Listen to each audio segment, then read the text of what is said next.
Christ est la vérité. Beaucoup de chrétiens conçoivent la vérité comme étant la doctrine qui traiterait de sa personne. C'est lui-même. Jean rappelle que Christ a dit « Je suis la vérité ». La chose ne peut pas être plus claire.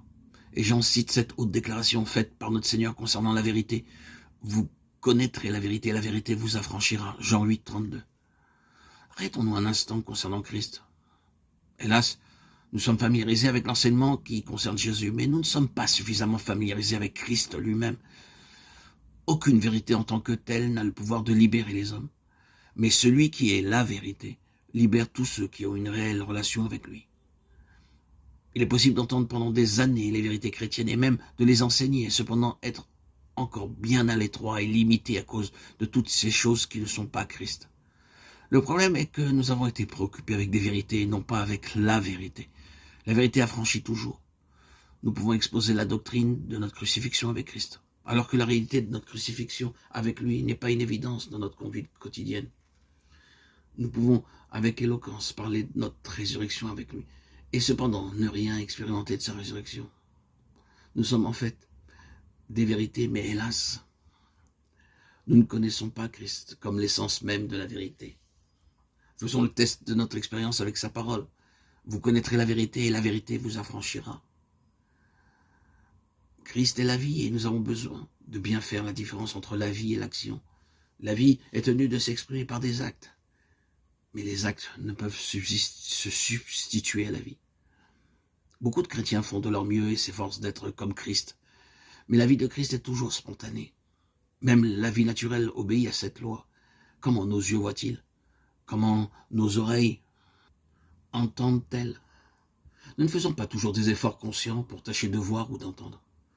Nous ouvrons simplement nos yeux et nous voyons. Nous ouvrons nos oreilles et nous entendons. Un effort excessif est signe de maladie. Les mouvements d'un corps en bonne santé sont spontanés et bien souvent inconscients. Jésus lui dit « Je suis la résurrection » Jean 11, 25. Ces paroles furent prononcées avant la résurrection de Lazare, et Christ ne parlait pas uniquement du pouvoir qu'il avait d'amener un homme mort à la vie. Il détient en réalité ce pouvoir, et quelques passages de l'Écriture nous en font le récit. Cependant, l'accent dans ce passage n'est pas mis sur ce qu'il fait, mais sur ce qu'il est. Je suis la résurrection. Qu'est-ce que la résurrection? La résurrection, c'est quelque chose qui est passé à travers la mort et en est sorti vivant. La résurrection présuppose la mort. Il ne peut y avoir de résurrection là où il n'y a pas eu de mort. Dieu avait dit que le jour où Adam mangerait du fruit de l'arbre de la connaissance du bien et du mal, ce jour-là, assurément, il mourrait. Il a mangé du fruit défendu, et il lui arriva selon ce que Dieu avait déclaré. La mort immédiatement le saisit.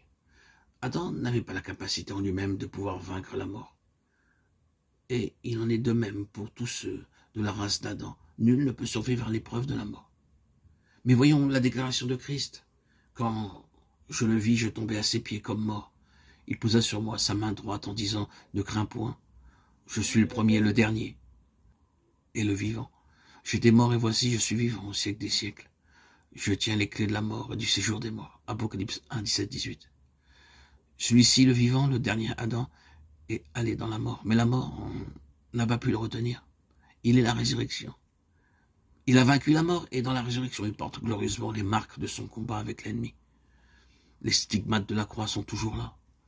Hélas, ceux qui l'ont suivi portent rarement les marques de la mort. C'est pourquoi la vie de résurrection se manifeste si peu. La résurrection est étroitement liée à la croix.